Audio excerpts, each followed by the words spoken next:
हे एसजीवियंस, welcome to statistics guide, learn wide and grow with pride. आज की इस वीडियो में हम देखने वाले हैं आरटीएमएनयू यानी कि नागपुर यूनिवर्सिटी के सेमेस्टर 2 मॉडल क्वेश्चन पेपर 2 के सॉल्यूशंस। मॉडल क्वेश्चन पेपर 2 में हम सिर्फ देखने वाले सॉलिड ज्योमेट्री, आपका जो पेपर 1 का चैप्टर 1 है, सिर्फ उसके सॉल्यूशंस देखने वाले हैं। इसकी अगली वीडियो में हम मॉडल पेपर 3 चैप्टर 1 के सॉल्यूशंस देखेंगे। ऐसे ही इस पूरी सीरीज में हम वन शॉट मॉडल पेपर 2 के सॉल्यूशंस और कुछ टफ क्वेश्चंस को कवर अप करने वाले हैं। तो इसके लिए आप चैनल को जरूर सब्सक्राइब कर दीजिए। तो हमारे पास में पेपर 1 का जो मॉडल क्वेश्चन पेपर 2 है, उसमें से हम चैप्टर 1 सॉलिड ज्योमेट्री के क्वेश्चंस देखने वाले हैं। तो देखिए, हमारे पास में क्वेश्चन नंबर 1A दिया हुआ है, obtain the equation of sphere through the 4 points. 4 points दिए हैं और हमें इक्वेशन ऑफ स्फीयर निकालना है। साथ ही में हमको इसकी रेडियस भी निकालना है। 6 मार्क्स के लिए क्वेश्चन दिया हुआ है। Equation of sphere passing through 4 points क्या होता है? x² + y² + z² + 2ux + 2vy + 2wz + d = 0। लेकिन यहां पर हमारे पास में एक पॉइंट ओरिजिन है, तो d की वैल्यू जो है वो 0 हो जाएगी। तो देखिए, हम इसे कैसे करने वाले हैं।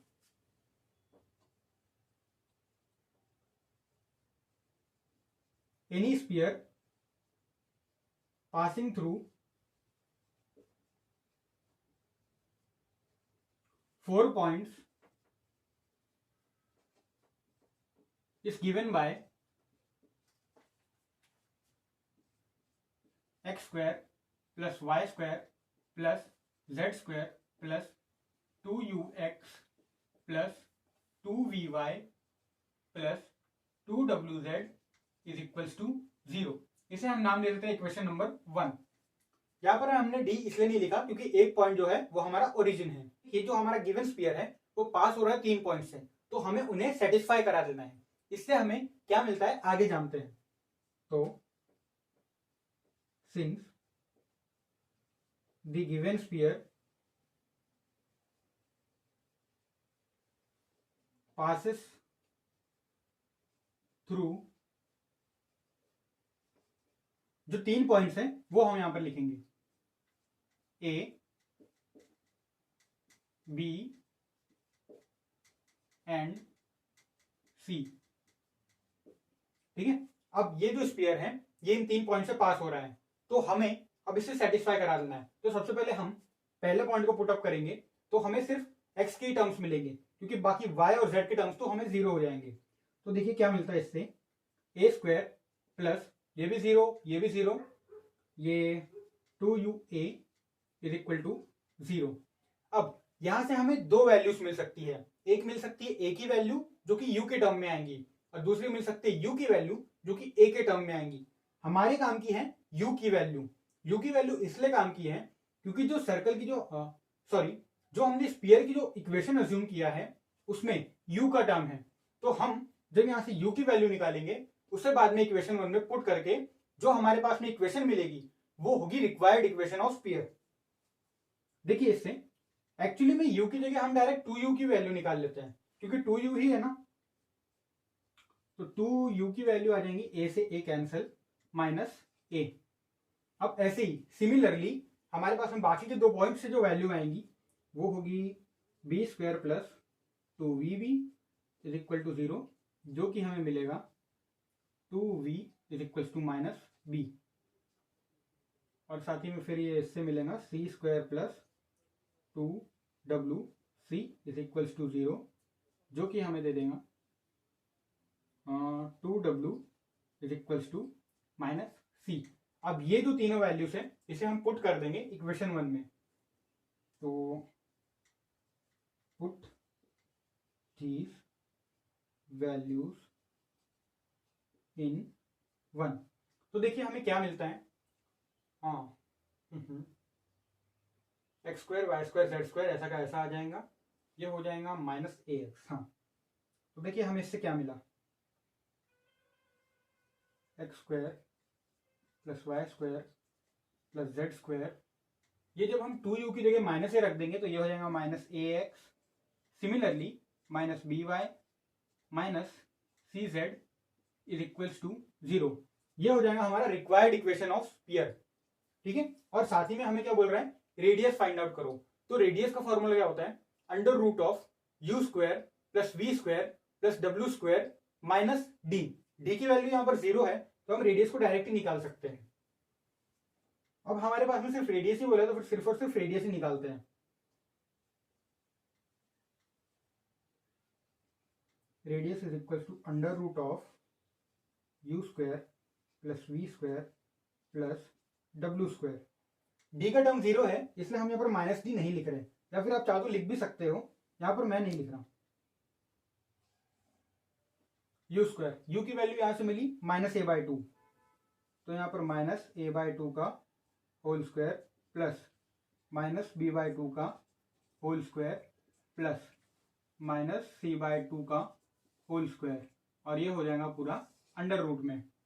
अब इसके बाद में a square plus b square plus c square upon 4 को अंडर रूट से बाहर निकाल लेंगे तो वो हो जाएगा 2, यानी कि हमारा रेडियस आ गया a square plus b square plus c square upon 2।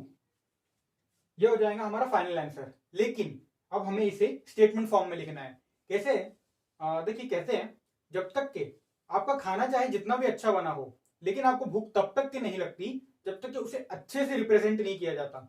ठीक है, भले ही आपका खाना कितना ही अच्छा क्यों ना बना हो, लेकिन मैं अगर आपको एक गंदी जगह में बैठा दूं खाने के लिए तो क्या आप खाओगे? बिल्कुल नहीं। ठीक है, साफ सुथरा जगह चाहिए ना। तो उसी तरह से बीएससी में रिप्रेजेंटेशन काफी इंपॉर्टेंट हो जाता है। हाँ, अगर आप जैम या फिर गेट जैसी कोई कॉम्पिटिटिव एग्जाम दे रहे हो जिसमें सिर्फ एमसीक्यू से रहते हैं, वहां पे आप डायरेक्टली टिक मार्क कर सकते हो अपने आंसर निकाल के, वहां पे ऐसे फॉर्मेलिटी की जरूरत नहीं पड़ेगी। लेकिन बीएससी में प्रेजेंटेशन मायने रखता है, इसलिए शुरू से लेकर अंत तक देखना हम उसको प्रॉपर वे में रिप्रेजेंट कर सके। तो इस इक्वेशन को हम नाम दे देते हैं equation 2। Therefore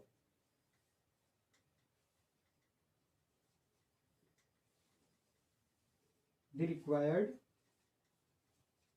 equation of sphere is, ये इक्वेशन है, equation number 2, x square plus y square plus z square minus a x minus b y minus c z is equals to 0।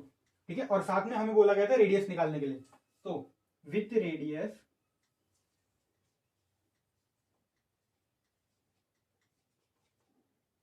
हमारे पास में रेडियस है ये under root of a square plus b square plus c square upon 2, तो वही अब बस लिख देना है।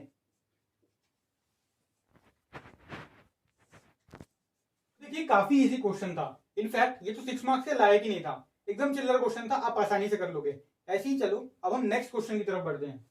तो देखिए जो हमारे पास में जो अगला क्वेश्चन है वो क्वेश्चन नंबर 1b। देखिए क्वेश्चन क्या बोल रहा है, show that the plane lx plus my plus nz is equals to p will touch the sphere x square plus y square plus z square plus 2ux plus 2vy plus 2wz plus d is equal to 0 if this and that।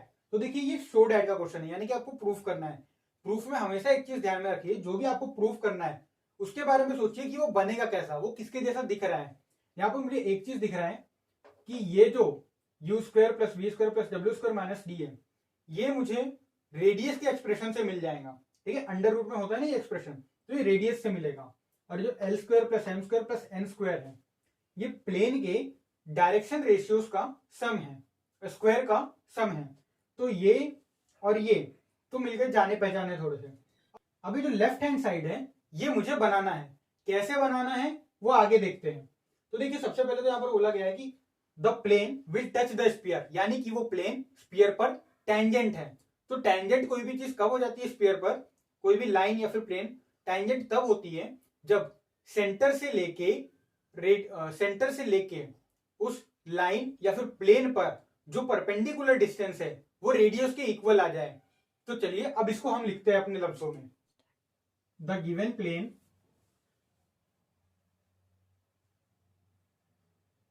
जो भी दिया है will touch the sphere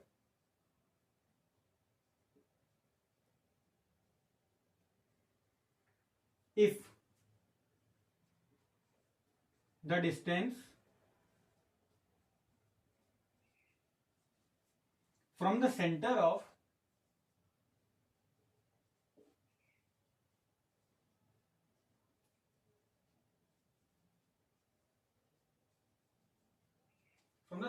sphere to the tangent plane या फिर to the plane is equal to the radius of sphere, is equal to the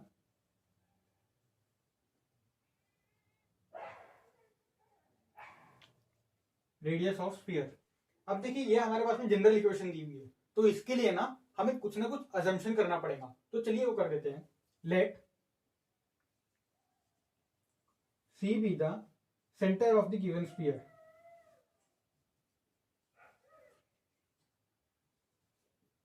given लिखना जरूरी है क्योंकि हमने स्फीयर को अज्यूम नहीं किया, वो क्वेश्चन में ही गिवन है। And r be its radius.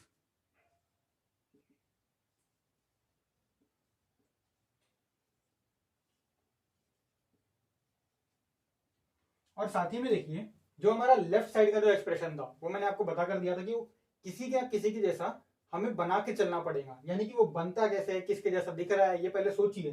तो मुझे पता है कि जो लेफ्ट हैंड साइड का एक्सप्रेशन है ये कुछ कुछ परपेंडिकुलर डिस्टेंस जैसा दिख रहा है, यानी कि अगर किसी भी स्पीयर से या फिर अगर किसी भी एक पॉइंट से हम किसी प्लेन पे एक परपेंडिकुलर ड्रॉ करते हैं तो उस परपेंडिकुलर डिस्टेंस में जो फॉर्मूले में जो एक्सप्रेशन यूज होता है उसके जैसा ये दिख रहा है, तो हमें उसी के जैसा बनाना है। अब परपेंडिकुलर डिस्टेंस जो हम यहाँ पर निकालने वाले हैं उसके लिए दो पॉइंट्स लगेंगे, तो एक पॉइंट तो हमारे पास में सेंटर है, दूसरा पॉइंट हमें अज्यूम करना पड़ेगा। तो चलिए अज्यूम कर लेते हैं। Let c o be the distance.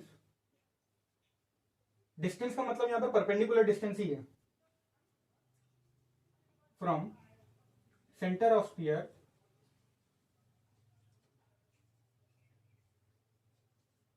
To the plane.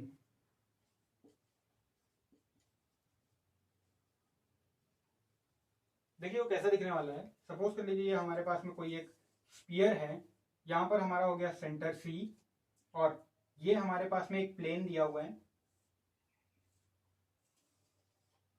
इस प्लेन पे एक पॉइंट है ओ, वहां पे जाके ये स्फीयर को टच कर रहा है, यानी कि वो हमारा पॉइंट ऑफ टेंजेंसी है।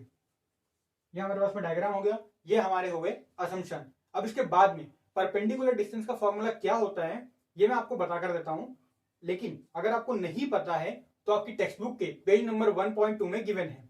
तो परपेंडिकुलर डिस्टेंस अगर किसी पॉइंट x1 y1 z1 से, थ्री डायमेंशनल में पॉइंट है, x1 y1 z1 से किसी plane ax plus b y plus c z plus d is equal to 0 पे जो परपेंडिकुलर डिस्टेंस है वो पता करना है, तो उसका फॉर्मूला होता है ax1 plus by1 plus cz1 plus d upon under root of a square plus b square plus c square. इस पूरे का जब हम मॉड्यूलस लेंगे वो हमारा परपेंडिकुलर डिस्टेंस होगा। अगर आपको ये फॉर्मूला नहीं पता है तो आपकी टेक्स्ट बुक में पेज नंबर 1.2 पे गिवन है। आगे देखिए ये हमारे पास में पता चल गया लेफ्ट हैंड एक्सप्रेशन में क्या है। अब जो राइट हैंड एक्सप्रेशन का टर्म है उसे हम बाहर निकाल के लिख लेते हैं। तो फॉर गिवन स्फीयर जो कि गिवन है उसके लिए हमें सेंटर और रेडियस चाहिए। For given sphere, for given sphere, इस गिवन स्फीयर के लिए सेंटर हमारे पास सी, ये आप लोगों को पता होना चाहिए क्या होता है, minus u minus v minus डब्ल्यू। ठीक है। और हमारे पास में जो रेडियस है वो होता है, यहां पर हमने रेडियस को आर लेकर चला है, तो r is equal to under root of u square plus v square plus डब्ल्यू स्क्वायर माइनस डी। ठीक है। अब हमारे पास में सेंटर भी है, रेडियस भी है। अब हम कैलकुलेट करते हैं परपेंडिकुलर डिस्टेंस को। परपेंडिकुलर डिस्टेंस CO, क्योंकि हमने O को वहां पर पॉइंट ऑफ टेंजेंसी अज्यूम किया है। अब जो CO है उसका फॉर्मूला मैंने आपको पहले ही बता कर दिया है, जस्ट हमें वैल्यूज ही पुट करनी है। मॉड्यूलस ऑफ ax1, तो प्लेन की इक्वेशन हमारे पास में ये दी हुई है। अब इसी में हमको एक्स वाई जेड की जगह पे सेंटर पुट करना पड़ेगा, तो चलिए पुट कर देते हैं। L into minus u plus M into minus v plus N into minus W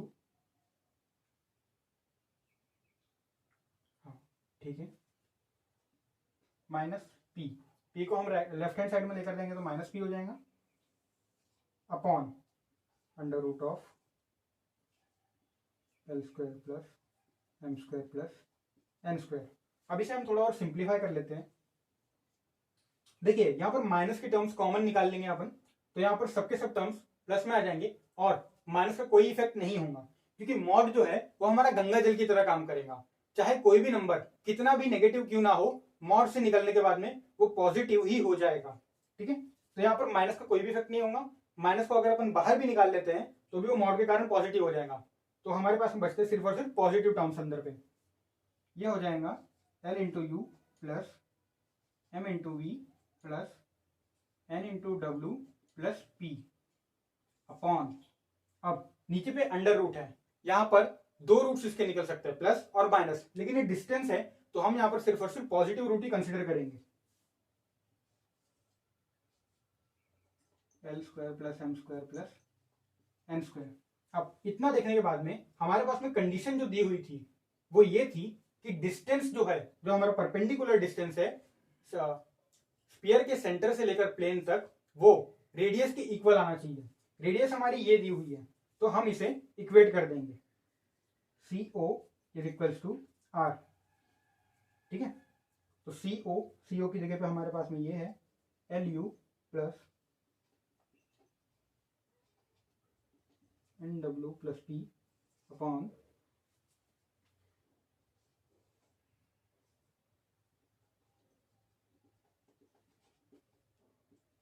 R की वैल्यू हमारे पास में ये दी हुई है, सेम ऐसे ही अपने को लिख देना है।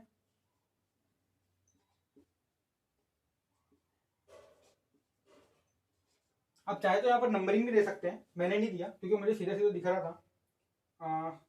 चाहे तो आप लिख सकते हैं फ्रॉम आर, फ्रॉम अबव, जो कुछ भी जैसा आपको ठीक लगे।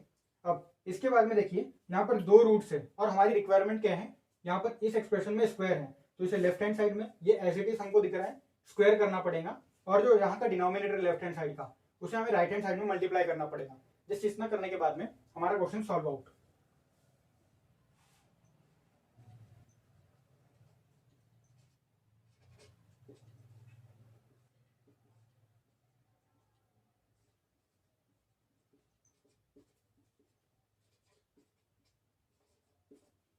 इंटू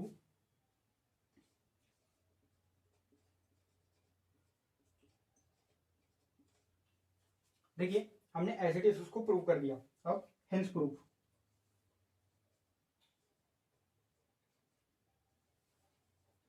तो देखिए काफी इजी क्वेश्चंस आते हैं, ज्यादा हार्ड रहता ही नहीं है एकदम से। आप अगर इन्हें एक बार भी बिना देखे सॉल्व आउट करते हैं तो आप इसे एग्जाम में पक्के से सॉल्व आउट कर सकते हैं। आइए बढ़ते हैं आप अगले क्वेश्चन की तरफ। अगर आपको समझ में आ रहा है, आपको ठीक ठाक लग रहा है कि हाँ आपको एक्सप्लेनेशन पसंद आ रहा है, तो आप इस वीडियो को लाइक कर दीजिए और चैनल को जरूर से जरूर सब्सक्राइब कर दीजिए। ऐसी एजुकेशनल कंटेंट आपको यहाँ पर मिलता ही रहेगा।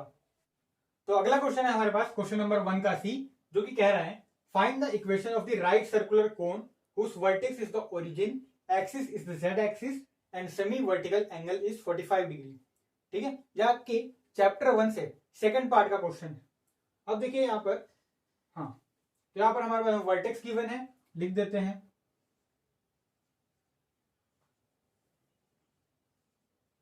Vertex of the cone is origin. Origin को हम इंडिकेट करते हैं ओ से 0,0,0। वर्टेक्स गिवन है, एक्सिस है हमारे पास में जेड एक्सिस, वो भी लिख देते हैं axis is the Z axis.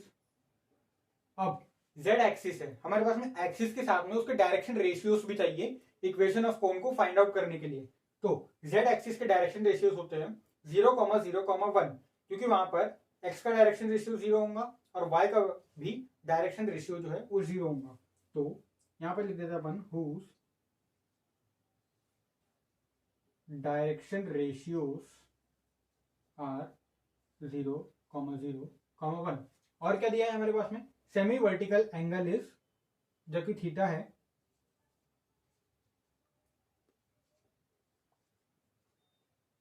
Semi vertical angle is 45 degree. ठीक है, अब जो इक्वेशन ऑफ कोन को फाइंड आउट करने के लिए तीन चीजें लगती है, वर्टेक्स, एक्सिस और सेमी वर्टिकल एंगल। तीनों चीजें हमारे पास में अवेलेबल है, लेकिन हमारे पास में कुछ चीजें अभी भी नहीं है। जैसे कि एक्सिस का डायरेक्शन रेशियो तो है, लेकिन कोन से कोई भी एक मतलब जो वेरिएबल लाइन रहती है जिसे आप जनरेटर कहते हैं, उस जनरेटर का हमें डायरेक्शन रेशियो भी चाहिए। तो सबसे पहले देखिए, ऐसे क्वेश्चंस में डायग्राम बहुत इंपॉर्टेंट है। क्वेश्चन सिंपल ही है, लेकिन डायग्राम में आपके 1 मार्क्स रहते हैं यहाँ पर। तो सबसे पहले हम डायग्राम बना लेते हैं, कैसा बनेगा। ये हो गया 3 डायमेंशनल फिगर, ये एक्स, ये वाई और ये जेड। अब यहाँ से हमारा जो कोण है ये ऐसा कुछ जाएगा, ये है ओरिजिन 0,0,0। अब ये कुछ ऐसा हमारे पास में कोण होगा, ठीक है। ये हमारे पास में कोण है, एक्सिस जेड एक्सिस है जिसकी। अब हमें कोई भी एक पॉइंट चाहिए होगा जनरेटर पे, तो सपोज कर लेते हैं कि हमारे पास में कोई भी एक पॉइंट है पी, ठीक है। तो लेट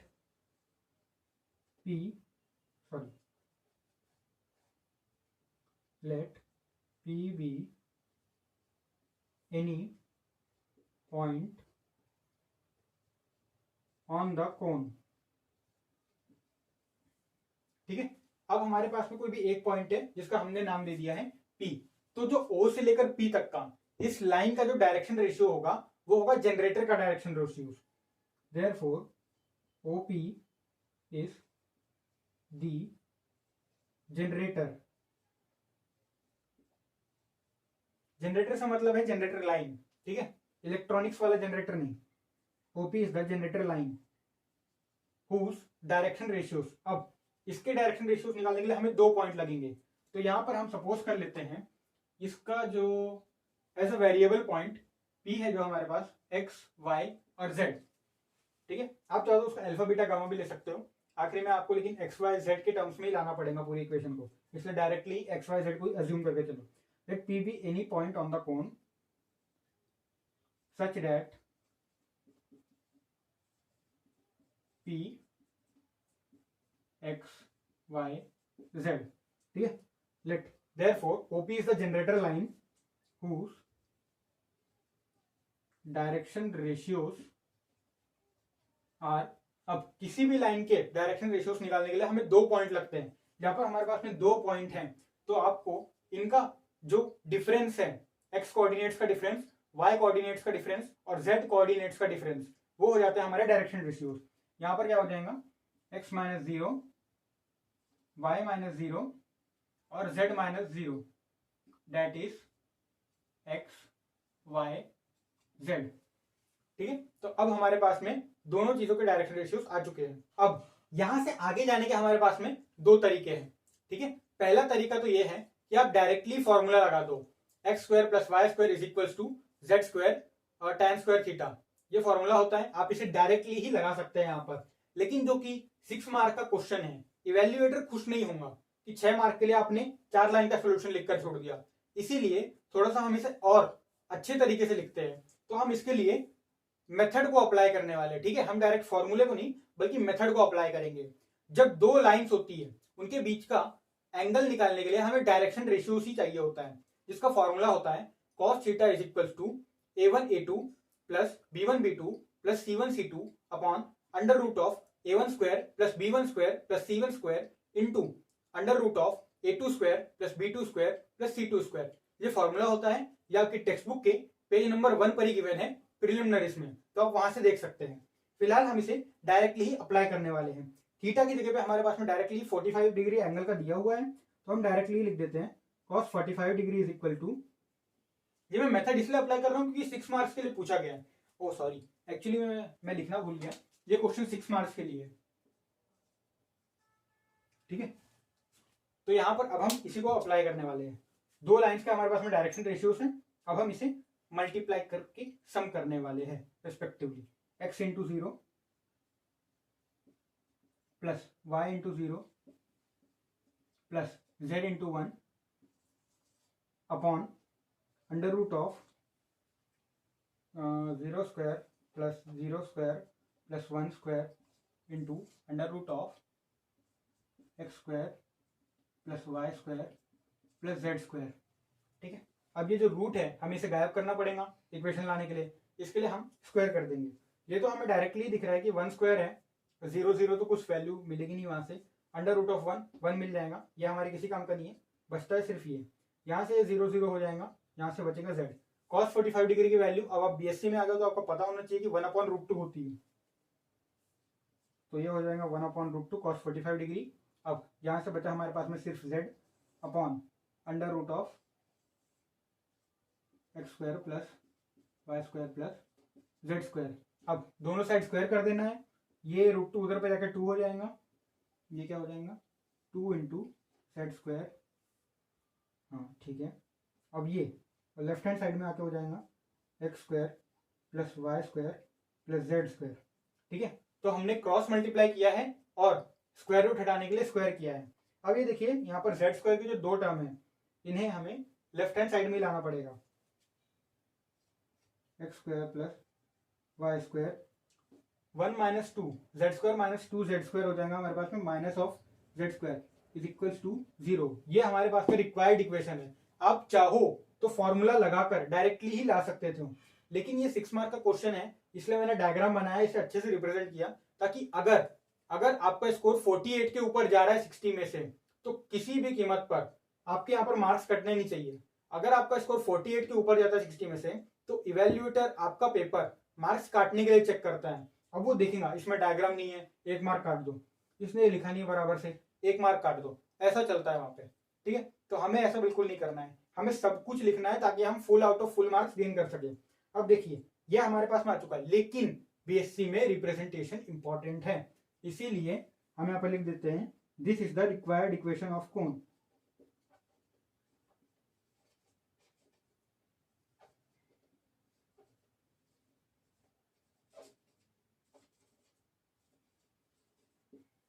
अब ये हमारा क्वेश्चन कंप्लीट हुआ है, बढ़ते हैं अगले क्वेश्चन की तरफ।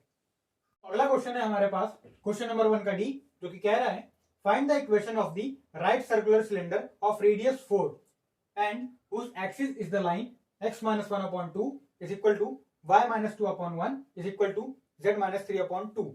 हमारे पास में रेडियस है और एक्सिस दी हुई है, तो देखिए अब हम इसे कैसे सॉल्व आउट करने वाले हैं। एक्सिस गिवन है तो लिख देते हैं equation of axis of right circular cylinder, ये मैं शॉर्ट फॉर्म में लिख रहा हूं, आप एग्जाम में फुल फॉर्म में ही लिखिएगा, ये तो मॉडरेटर मार्क्स काट देगा। Of right circular cylinder is, जो भी गिवन है, x minus 1/2 is equals to y minus 2/1 is equals to z minus 3/2।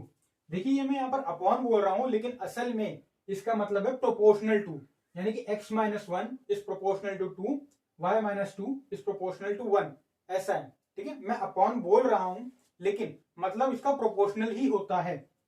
ठीक है, अब यहां पर इसके बाद में रेडियस गिवन है, तो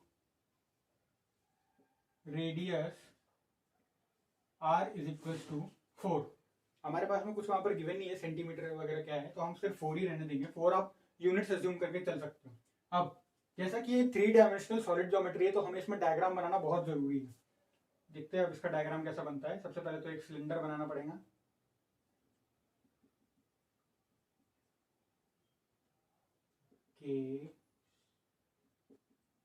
ठीक है, एक सिलेंडर रेडी है। अब एक एक्सिस हो जाएगी हमारे पास में, ये एक्सिस है हमारे पास में, ये लाइन, इसे डिनोट कर देते हैं एक्सिस। अब यहाँ से ऐसा हो गया, जो रेडियस है r इज इक्वल टू 4। चलो, तो अब जो equation of right circular cylinder है, इसका एक डायरेक्टली फॉर्मूला होता है, हमें उस फॉर्मूले में ही वैल्यू पुट करके निकालना पड़ेगा, और कोई मेथड नहीं है तो फिर वो काफी लंबा है, जो कि हम यहाँ पर इस्तेमाल नहीं करने वाले, हम डायरेक्टली फॉर्मूले में वैल्यूज पुट करके निकालेंगे। और हाँ, एक और जरूरी बात मैं यहाँ पर भी लिखना भूल गया हूँ, ध्यान में रखिएगा, ये क्वेश्चन भी आपका 6 मार्क्स का ही है। ठीक है, तो 6 मार्क्स के लिए लिखना, ठीक है। अब equation of right circular cylinder whose axis is, अब जनरल इक्वेशन लिखना है लाइन की, x माइनस यहाँ पर मैं एक्स बार ले रहा हूँ क्योंकि टेक्स्ट बुक में वही दिया हुआ है। आप चाहो तो x1 y1 ऐसा भी ले सकते हो। Upon l is equals to y minus y prime upon m is equals to z minus z prime upon m and radius r is. अब जो इक्वेशन है उस पर ही आपके सीधे सीधे 1 मार्क बनते हैं। वो इक्वेशन लिखने पर ही आपको 1 मार्क मिलेगा। इस पूरे क्वेश्चन में आपका जो मेन काम है वो है सिंप्लीफिकेशन का, क्योंकि सिंप्लीफिकेशन पे आपके 2 मार्क्स हैं। बाकी ये जो चीजें हैं जो कुछ भी गिवन है वगैरह वगैरह, यहाँ तक के जब आप लिख देते हो तो आपके 3 मार्क्स मिल जाएंगे। 3 मार्क्स मतलब यहाँ तक के नहीं, आने वाले 2 स्टेप और फिर बाकी जो बचते हैं 2 मार्क्स आपके सिंप्लीफिकेशन में और 1 मार्क आपके करेक्ट सॉल्यूशन में। यहाँ से आपको हाफ से लेकर 1 मार्क तक के डायग्राम में होते हैं। वो भले ही मॉडरेटर डायरेक्टली ना दें, लेकिन अगर आपने नहीं बनाया है तो वो काट जरूर सकता है। तो देखिए जो equation of right circular cylinder है वो क्या होती है। इसे याद करने की भी मैं आपको एक टेक्निक बता कर दूंगा। सबसे पहले तो modulus of x minus x prime y minus y prime इसका square plus x y y minus y prime z minus z prime plus इसका स्क्वायर अब plus z minus z prime x minus x prime इसका square plus sorry is equal to l square plus m square plus n square. ठीक है, अब यहाँ पर l m m n और n l. देखिए हमने कैसे लिखा है, x y y z z x. पहले कॉलम मतलब पहली प्लेस में तीनों डिटरमिनेंट में अलग अलग ही आना चाहिए, एक्स वाई जेड। अब जस्ट उसके बाद वाले से हमको रिलेट कर देना है, एक्स के साथ में वाई, वाई के साथ में जेड, जेड के साथ में एक्स। ठीक है, और इसके साथ में जो यहाँ पर जो हमारी जनरल इक्वेशन ऑफ लाइन थी, ठीक है, जो कि हमारी एक्सिस है, तो उसके डिनोमिनेटर में जो कुछ है जस्ट वही इसकी अगली रो में आएगा। ठीक है, तो यहाँ तक के ऐसे हमने लिख दी। अब यहाँ तक के अगर आप लिखते हैं तो आपके 2.5 से 3 मार्क्स बन जाएंगे। इसके बाद वाला जो प्रोसेस है वो 3 मार्क के लिए होगा। अब यहाँ पर इनकी वैल्यूज का क्या स्पेसिफाई कर देते हैं। Here l is equals to 2, m is equals to 1, n is equals to 2, l m n and r is equals to हमारे पास में दिया हुआ है 4 और साथ में एक्स बार, हाँ बराबर, जहाँ पर अपन ऐसे लिख सकते हैं x prime y prime z prime is equivalent to 1, 2, 3। हमने वैल्यूज को स्पेसिफाई कर दिया। अब जस्ट हमको इसमें पुट अप करना है। तो now substituting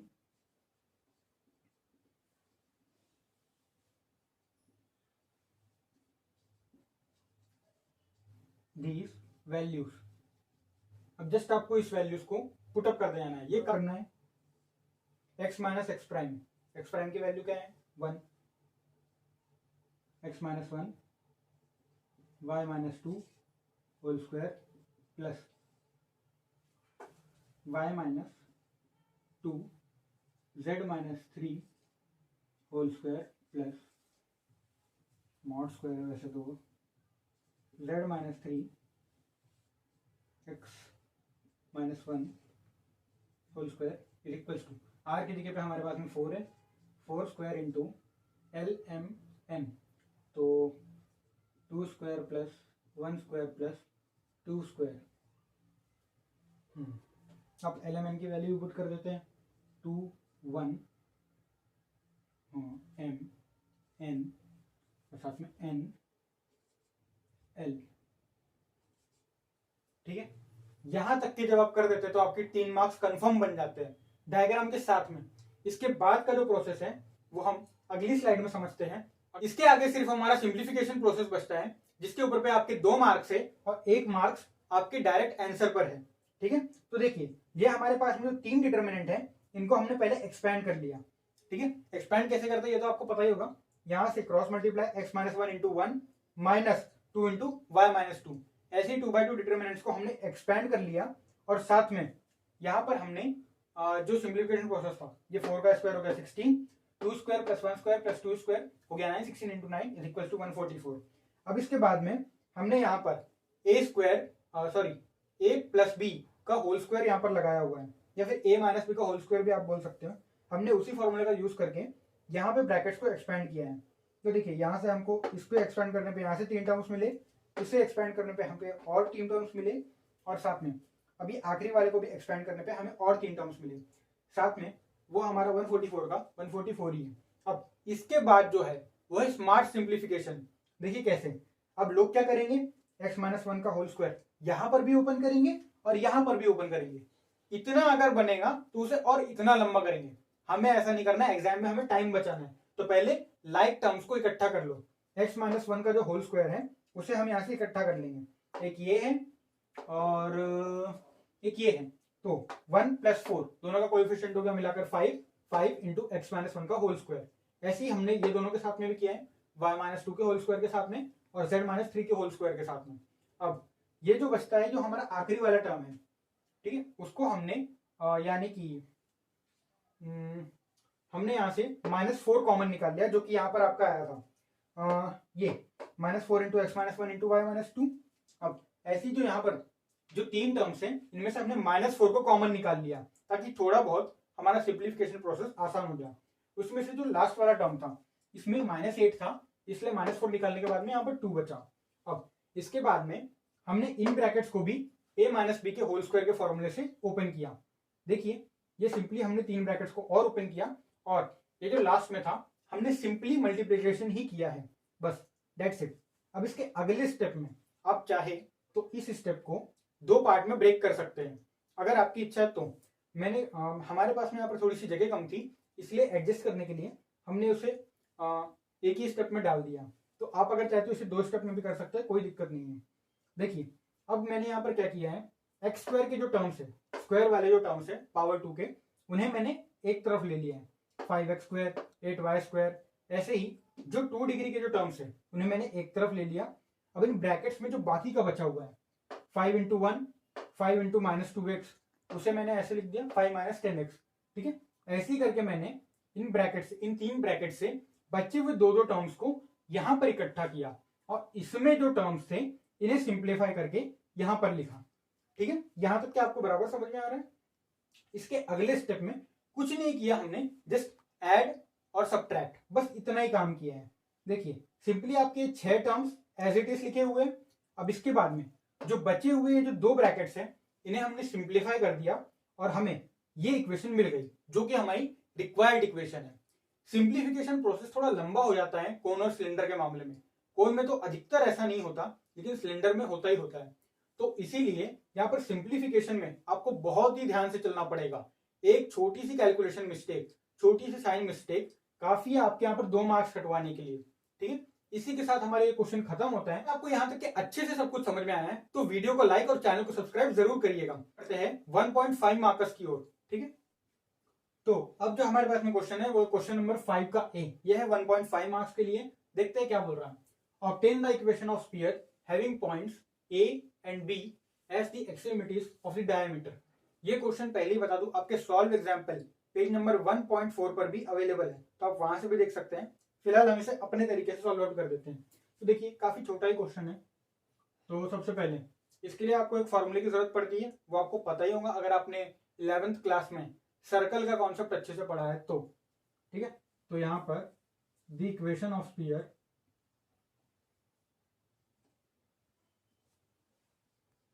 with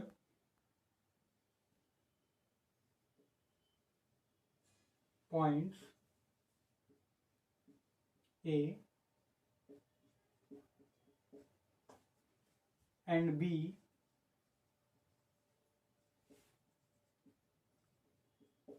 as the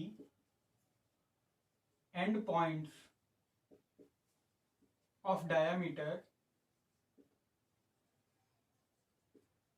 is, मैं यहाँ पर फॉर्मूला वगैरह नहीं लिख रहा, मैं इसे डायरेक्टली सॉल्व आउट कर रहा हूँ क्योंकि ऑलरेडी सॉल्व एग्जाम्पल में आपके पास में अवेलेबल है, अपने तरीके से लिख रहे हैं बस। तो अब देखिए x minus x 1 into x minus x 2 plus y minus y1 into y minus y2 plus z minus z1 into z minus z2। ठीक है, ये होता है हमारी equation of sphere is equal to 0, तब जाके इक्वेशन बनेगी।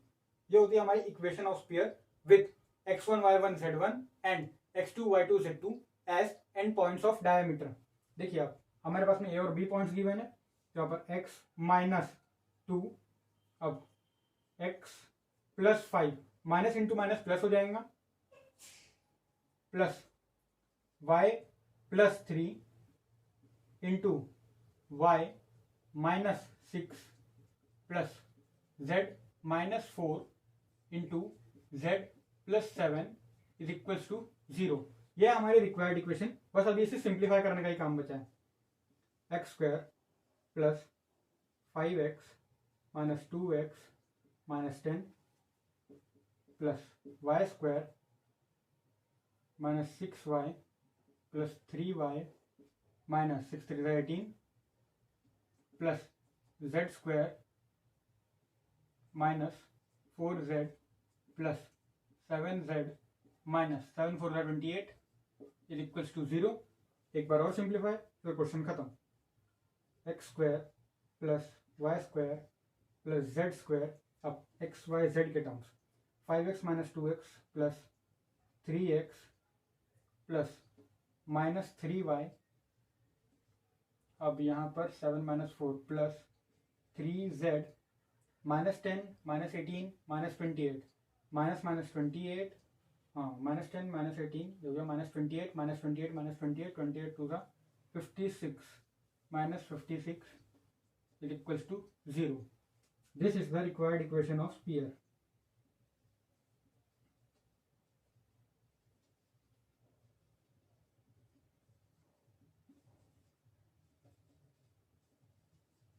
तो देखिए काफी सिंपल क्वेश्चन था। अब इसके आगे बढ़ते हैं क्वेश्चन नंबर 5b की तरफ। तो देखिए अब है हमारे पास में क्वेश्चन नंबर 5b। देखते हैं क्या बोल रहा है। Prove that the semi vertical angle of a right circular cone admitting sets of 3 mutually perpendicular generators is tan inverse √2। ये भी आपका सॉल्व एग्जांपल का ही क्वेश्चन है, पेज नंबर 1.23 पे है शायद इसका सोल्यूशन। ठीक है, तो आप वहां से देख सकते हैं। इसमें थोड़ा सा टेढ़म है, यानी कि जब इस क्वेश्चन को सॉल्व आउट कर रहा था तब मेरे दिमाग में ख्याल आया था कि भाई कोई भी जो कोन है 3 म्यूचुअली परपेंडिकुलर जनरेटर कैसे मतलब कैसे एग्जिस्ट कर सकता है ऐसा एक फिगर। ठीक है, तो मैंने इस पर सर्च किया। ये क्वेश्चन खत्म होने के बाद में मैं आपको इसका बढ़िया सा आंसर देने वाला हूं। देखिए प्रूव दैट द, पहले तो हम क्वेश्चन को सॉल्व आउट कर लेते हैं। अब इसमें कोई भी हमारे पास में कोन की इक्वेशन नहीं दी गई है, ना ही कुछ हमें बता कर दिया गया है उसका वर्टेक्स क्या है, ठीक है, एक्सिस क्या है, सेमी वर्टिकल एंगल क्या है, कुछ भी बता कर दिया नहीं गया। हमें सिर्फ प्रूफ करना है। तो हम अज्यूम कर लेते हैं, ठीक है, जो हमें कोन की इक्वेशन जो याद रहती है हम उसी अज्यूम कर लेते हैं। Let me if the vertex of a right circular cone, ये मैं फिर से आपको बता कर दूं, एग्जाम में पूरा लिखना, मैं यहाँ पर शॉर्ट में लिख लूं। If the vertex of right circular cone is origin, axis is z axis and axis हो गया, वर्टेक्स हो गया, साथ में हमें लगता है semi vertical angle.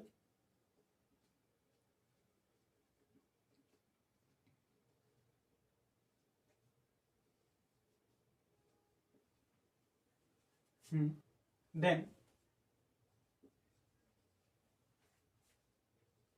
Equation of cone is, ये तो हमें याद ही हो चुका है इतने क्वेश्चन सॉल्व आउट करने के बाद में, x square plus y square is equals to z square tan square theta. आप चाहो तो यहाँ पर एक्सिस को जेड एक्सिस ले सकते हो, वाई एक्सिस या फिर एक्स एक्सिस भी लिख सकते हो। बस आपको ये जो इक्वेशन है ये सही तरीके से लिखनी है। ठीक है, अब हमारे पास में एक थ्योरम है, थ्योरम नहीं लेकिन एक ऐसा इंपॉर्टेंट रिमार्क बोल सकते हैं। अगर इसके 3 म्यूचुअली परपेंडिकुलर जनरेटर्स हैं, ठीक है, कोन के, तो एक्स स्क्वायर वाई स्क्वायर और जेड स्क्वायर के जो कोएफिशिएंट्स है उसका सम 0 आता है। ठीक है, अब यहां पर ये हमारी right hand side is equal to 0 के फॉर्म में नहीं है, तो इसे 1 अज्यूम नहीं करेंगे। इस रिमार्क को, ठीक है, इस रिमार्क के हिसाब से चलने के लिए हम इसे राइट हैंड साइड में 0 बना देंगे। This implies that x square plus y square minus z square tan square theta is equal to 0। इसे हम नाम देंगे इक्वेशन नंबर 1। अब जो हमारे पास में रिमार्क था उसे हमें स्टेट करना पड़ेगा एग्जाम में, तभी तो पता चलेगा कि हमने वो जो रिजल्ट लिखा है वो लिखा कैसे है। ठीक है, if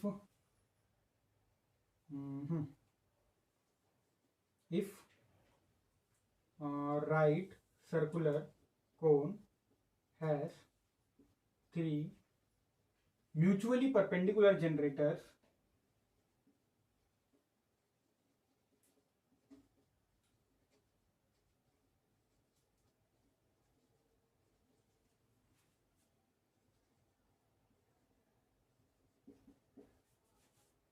then a plus b plus c is equals to 0। अब जो a b c है वो क्या है उसे भी स्पेसिफाई करना जरूरी है। where a b c are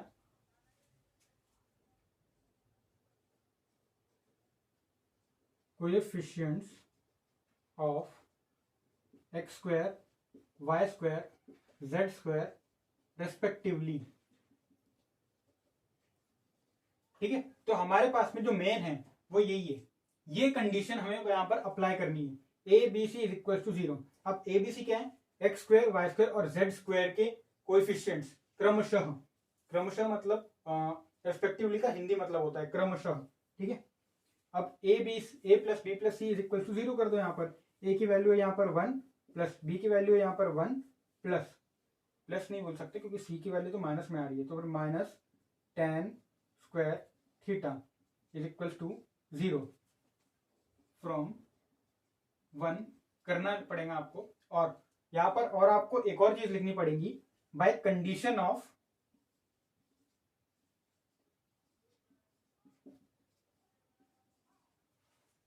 three mutually perpendicular generators.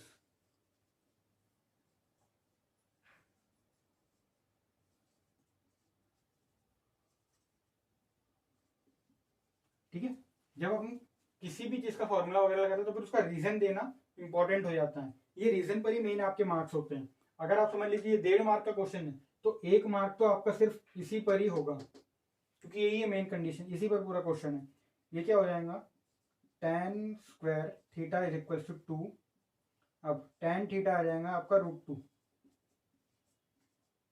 Theta is equal to tan inverse 2। यही हमें प्रूफ करना था कि सेमी वर्टिकल एंगल होता है आपका tan इनवर्स √2, हेंस प्रूव्ड।